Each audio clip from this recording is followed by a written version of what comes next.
April Cummings, and you're watching the very first edition of KMan Life. It is our first show, and each month we'll be exploring life and happenings in the Cayman Islands. So sometimes it's easy to take home for granted. We're about to make that extremely difficult for you to do. We begin this month's show with something we really didn't expect to find. We stopped in at Chapel Church of God on Walker's Road on a Sunday evening and discovered the sound of bluegrass in the air. Now the maker of the world knows that I'll hear the rain. He's acquainted with sorrow. You know he's acquainted with it. Meet the Williamson Branch, a family of 5 visiting the Cayman Islands and spreading their faith through their music. He knows that I'll hear the rain. They're the family who stay together, pray together, and play together. But sometimes he rolls us and lets the thunder storm the rain. There's Debbie, We are a bluegrass gospel band. A little bit of bluegrass, a lot of times gospel, and sometimes country. Kevin, We feel a call to wherever we go to bless people with our music. 17-year-old Melody, And it's always good to see new faces and new people. 13-year-old Candace, I currently play the U-bass. It's just a baritone ukulele with strung up like a bass. and of course Caroline. I'm 6.5. I'm almost 7.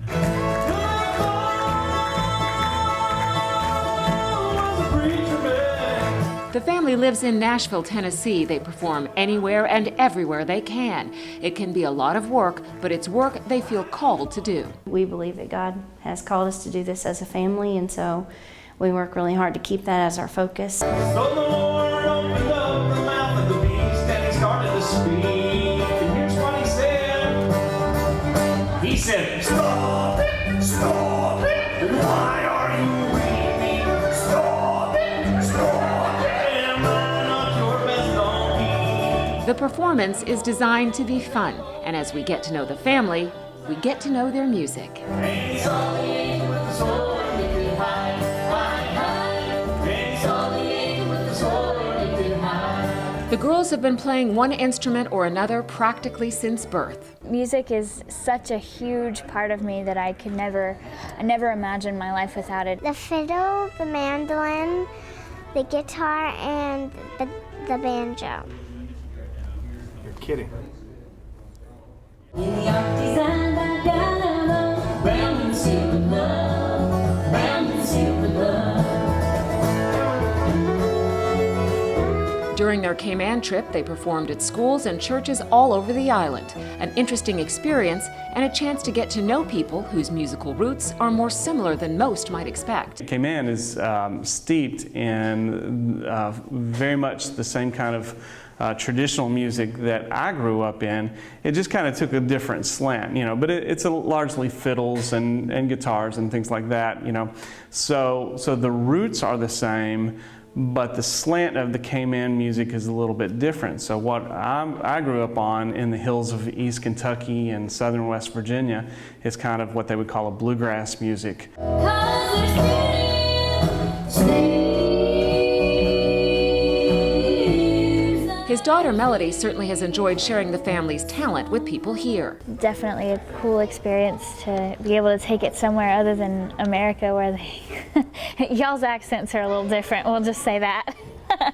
The Williamsons actually have Cayman roots. Both of my maternal grandparents, both of my mom's parents, are from Grand Cayman. They were born and raised here, and they got married here, and then they moved away and went to Tampa and had their kids, had their family. This is the first time the girls have experienced Cayman. It's been a lot of fun. I am really cold most of the time, so it was nice to go somewhere where that's not a problem, ever. And I'm definitely an aquatic person. I love to be in the water, and I love to see animals, and I've caught 2 iguanas since I've been here, and a lizard, and yeah, and I got to pet dolphins and kiss stingrays and turtles and stuff. I went to this lovely little beach house thing on the beach, and it has a pool close by. All you have to do is walk down the steps and go through the little gate. There's the pool, and then you go out, and there's a little shower, and then a little spray, and then you go out, and then there's the beach and all the sand and stuff.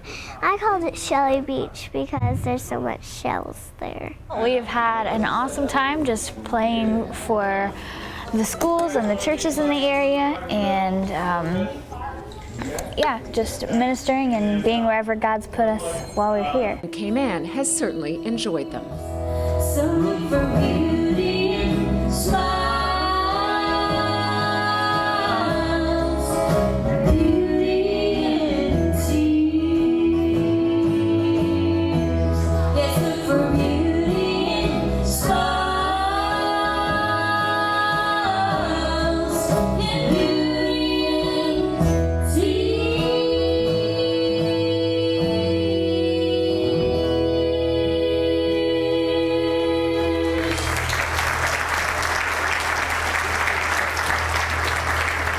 The Williamsons don't know when they'll be back in Cayman again, but you can certainly count on seeing and hearing them again. As the first female clerk of the Legislative Assembly and the first Speaker of the House, Mrs. Sybil McLaughlin really blazed a trail in Cayman history. Well, now there's a new book that tells the story of this young Caymanian girl who became a national hero. She's gonna sign it. Surrounded by family, friends, and a new generation of fans, Cayman's national hero Sybil McLaughlin quietly signs copies of a book about her life. Thank you so much for all you've done. Ms. McLaughlin says there is a lot to be learned from the first Speaker of the House and the first female clerk of the Legislative Assembly. To G-A-Y.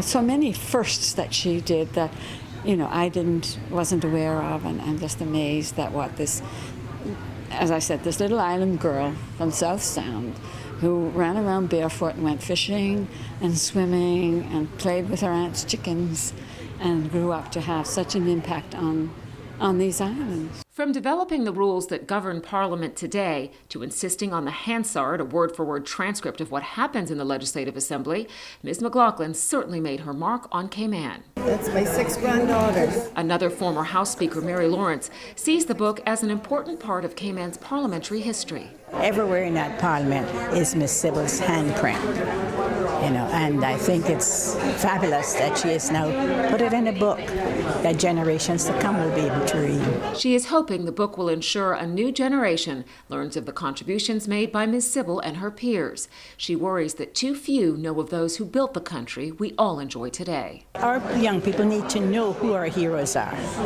I spend time telling my grandchildren about the people that have built this country. I think it's important for them to know this. May I burden you with these? Cayman's current Premier Alden McLaughlin agrees. I hope the book finds its way into the hands of many of our people, our young people in particular, and into the schools, but also into the hands of people who come here or who have come here in more recent times, and help them get a better appreciation of the stuff on which Cayman has been built.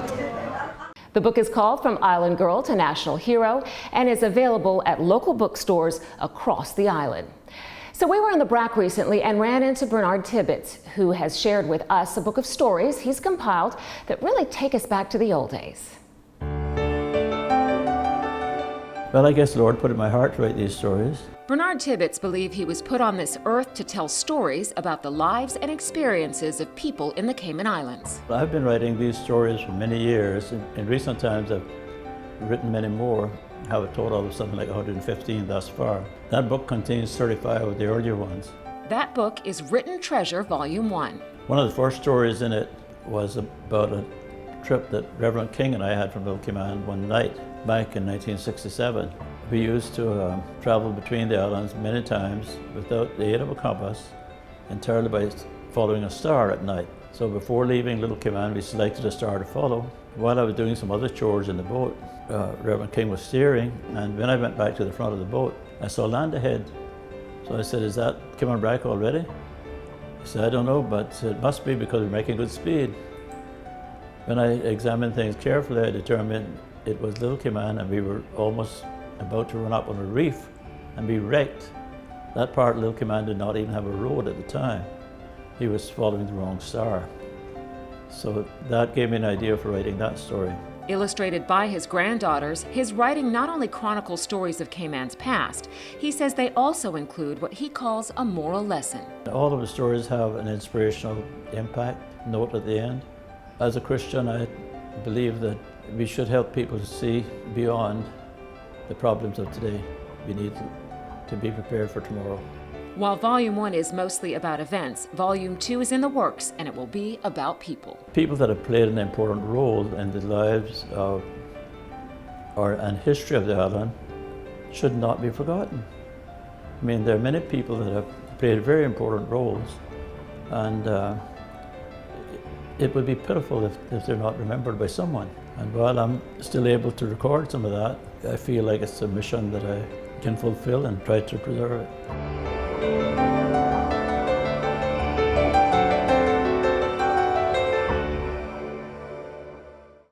You can find Mr. Tibbets on Facebook quite a bit these days, where he's been sharing stories and collecting them for future work. So some of us can barely boil an egg, while others have a gift for creating delicious meals. On KMan Life this month, we follow along on the search for Cayman's best amateur chef. You okay? I need you to be putting that in here. Okay, Polenta. It may not be the latest edition of Chopped, but it's certainly no kitchen nightmare. Please grate the cheese. As the sun goes down at Bon Vivant, Not yet, not all of it. the kitchen heats up. Yeah, all those together. Come on, hurry up. I need it to drop the temperature. These are the Amateur Celebrity Cook-Off semifinals. That's the polenta, yes. Our distinguished judges: I don't know, but Alan Markoff, journalist and leader of the Slow Food Movement organization in Grand Cayman; Anthony Lawson, former contestant and now proud owner of the food truck Smokin' Bros, I guess it depends how you look at it. along with Cody Bush. Whoever cleans up the best. what did you think about it? Head chef of the Ritz-Carlton Grand Cayman, Chef Frederic, Come on up. and making it all happen, the lovely Cynthia Hugh, foodie and owner of Bon Vivant, who puts on the event in partnership with the Ritz-Carlton Grand Cayman. We do it every year because it's a passion of ours. We love to be around like-minded people who are energized when it comes to inventing, new dishes, food, wine, and it really helps us bring together a group of people that are again, passionate about what we are passionate about, and allowing them to showcase their talents. And now, the main event. That's the polenta, yes. Sonia Carlesso and her sous chef. All right, stop. Their competition, Travis Rich and his sous chef, Emily Hunter. Guys, what time? Sorry. The chefs have 60 minutes to prepare and plate their meals. Then you need this. They're judged on taste, More than that, use of local ingredients, originality, presentation, and timely execution. It's too much. As the clock counts down, it's clear one team is struggling to get their fish cooked in time. this is the moment of truth, as you know. The judges taste, savor, and of course judge. Pretty good. And even though the final verdict comes later, the feedback on the meal comes tonight. Maybe a little bit more seasoned pepper, maybe because they're a little bit not so fresh. They didn't really pop in my mouth the way I was hoping the dish would. But overall, I really liked it. It was scary, but it's not so scary when you're actually doing it because you're actually concentrating on your dish and you're not thinking about anybody. Perhaps you should be thinking about the judges, but you're actually just focusing on your dish and getting it done on time. It was definitely a lot of anticipation, a lot of preparation, and then ultimately a lot of execution. A lot of doing, a lot of running around, seeing to individual elements. The one thing about food, yes, it brings us all together, regardless of whether or not you like to prepare it or you like to eat it, but there's always something that you can learn out of it, and it can be very humbling. And I think this competition has been that for a lot of the participants. The chefs, the judges rather, when they come out and give their criticisms, it is truly constructive criticism. And people take that and they harness that for an entire year. And I mean, for the last 6 years, people have come back every year to try their time again. It was a heap of fun. I cooked, I gave it what I had, and I'm proud of what I made. Finalists will face off at the Bon Vivant Cook-Off Brunch on Sunday, the 19th of January. It's all part of the Cayman Cook-Off, hosted by celebrity chef Eric Repair. He'll help choose the winner along with Anthony Bourdain and Jose Andreas. It seems like almost every weekend in Cayman there is a fundraiser of one type or another. But this month's event at the National Gallery took things to a whole other level.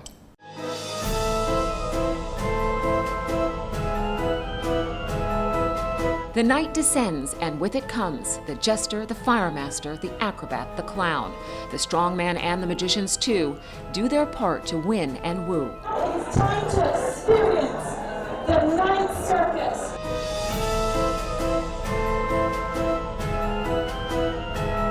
So we've got contortionists, we have magicians, we have live music, we have beautiful, like really great entertainment. For just one night, it's black and white. The National Gallery transformed to delight. It's amazing. There's so much going on. It's like you're really at a circus.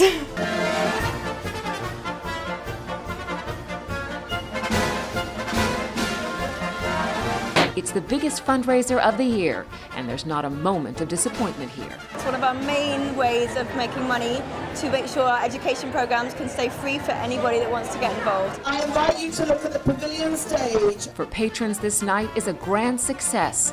Support of art plus fancy dress. We have to raise about $500,000 every year, and that takes a lot of effort.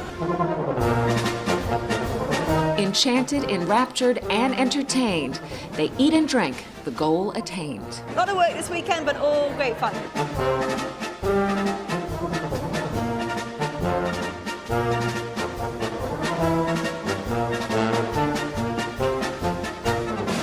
With joy and merriment and smiles all around, it's the night the circus came to town.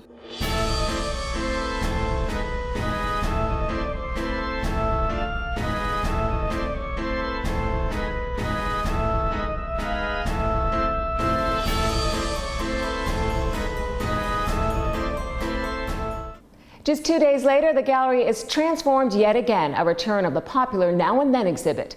Thanks to events like the night circus and the funds raised, the gallery and its education programs are free to the public.